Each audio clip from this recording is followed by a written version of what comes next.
بسم اللہ الرحمن الرحیم۔ السلام علیکم۔ بادشاہ نے ایک طوطا پال رکھا تھا۔ وہ طوطا بادشاہ کا بہت وفادار تھا اور بادشاہ سے انسانوں کی طرح بات کرتا تھا۔ ایک دن بادشاہ ایک سفر پر روانہ ہوا۔ ملکہ نے بادشاہ کی غیر موجودگی کا فائدہ اٹھاتے ہوئے وزیر کو اپنے کمرے میں بلوایا۔ جب وزیر کمرے میں داخل ہوا تو ملکہ نے کہا، میں بہت عرصے سے انتظار کر رہی تھی کہ تم سے اپنے دل کی بات کہوں۔ میں تمہیں بہت پسند کرتی ہوں اور تجھ سے ہم بستری کرنا چاہتی ہوں، مگر بادشاہ کو راستے سے ہٹانا تمہارا کام ہے۔ وزیر دل ہی دل میں بڑا خوش ہوا اور کہا کہ بادشاہ کو میں راستے سے ہٹاؤں گا۔ بادشاہ کا طوطا یہ سب باتیں سن رہا تھا۔ جب بادشاہ واپس آیا تو طوطے نے سب کچھ بادشاہ کو بتا دیا۔ بادشاہ کو شدید غصہ آیا اور سیدھا ملکہ کے پاس پہنچا اور کہا، سچ سچ بتاؤ ورنہ ابھی تجھے زمین میں زندہ دفن کر دوں گا۔ ملکہ نے کہا، آپ کا طوطا جھوٹ بول رہا ہے۔ بادشاہ نے کہا، یہ طوطا میرا محسن ہے، میں ہامون بادشاہ کی طرح احسان فراموش نہیں ہوں۔ ملکہ نے پوچھا، ہامون بادشاہ کون ہے؟ بادشاہ نے کہا، ہامون بادشاہ کو ایک جلد کی عجیب سی بیماری لگ گئی تھی۔ پوری سلطنت میں اس کا علاج کوئی نہ کر سکا۔ پھر ایک حکیم نے اپنے علم سے اس کا علاج کیا۔ بادشاہ کی جلد مکمل طور پر ٹھیک ہو گئی۔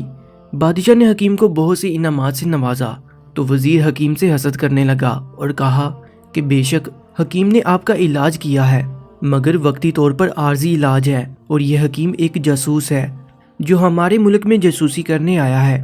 بادشاہ نے حکیم کا سر قلم کرنے کا حکم دیا۔ حکیم نے کہا، اگر آپ نے مجھے مارنے کی ٹھان لی ہے تو میری آخری خواہش ہی پوری کر دیں۔ بادشاہ نے کہا، کون سی خواہش؟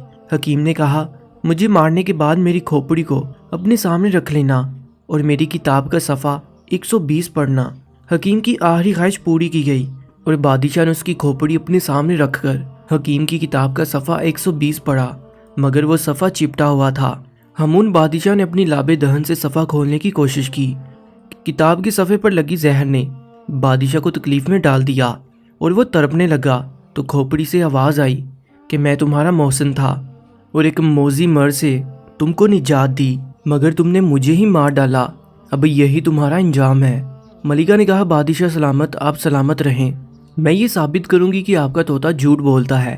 یہ کہہ کر ملکہ نے ایک چال چلی۔ اس نے اپنی کنیز کو کہا کہ آج ساری رات تم طوطے کے اوپر تھوڑا تھوڑا پانی ڈالتی رہنا، اور دوسری کنیز سے کہا کہ تم ساری رات طوطے کے نیچے بیٹھ کر چکی چلاتی رہنا۔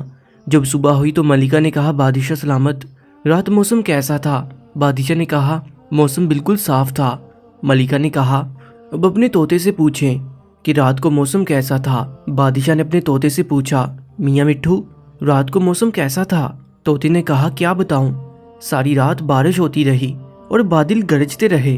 ملکہ کی چال کامیاب رہی اور بادشاہ نے طوطے کو جھوٹا سمجھ کر مار دیا۔ کچھ دنوں بعد یہ بات ثابت ہوگی کہ ملکہ اور وزیر کا کوئی چکر چل رہا ہے اور بادشاہ نے ان دونوں کو رنگے ہاتھوں پکڑ لیا۔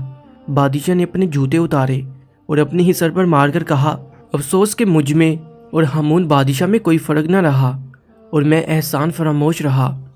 پیارے دوستو، ایک انسان ہونے کے ناطے ہمیں بھی یہ سوچنا چاہیے کہ اللہ تعالیٰ کے ہم پر بہت سے احسانات ہیں جن کا شمار کرنا بھی ناممکن ہے۔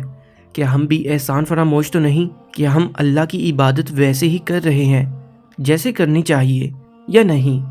کومنٹ سیکشن میں اپنی قیمتی رائے کا اظہار ضرور کر دیجیے گا، اور مزید ایسے ہی سبق آموز کہانیوں کے لیے Urdu story time YouTube channel کو بھی سبسکرائب کر لیجیے گا۔ اپنا بہت زیادہ خیال رکھیں۔ اللہ نگہبان۔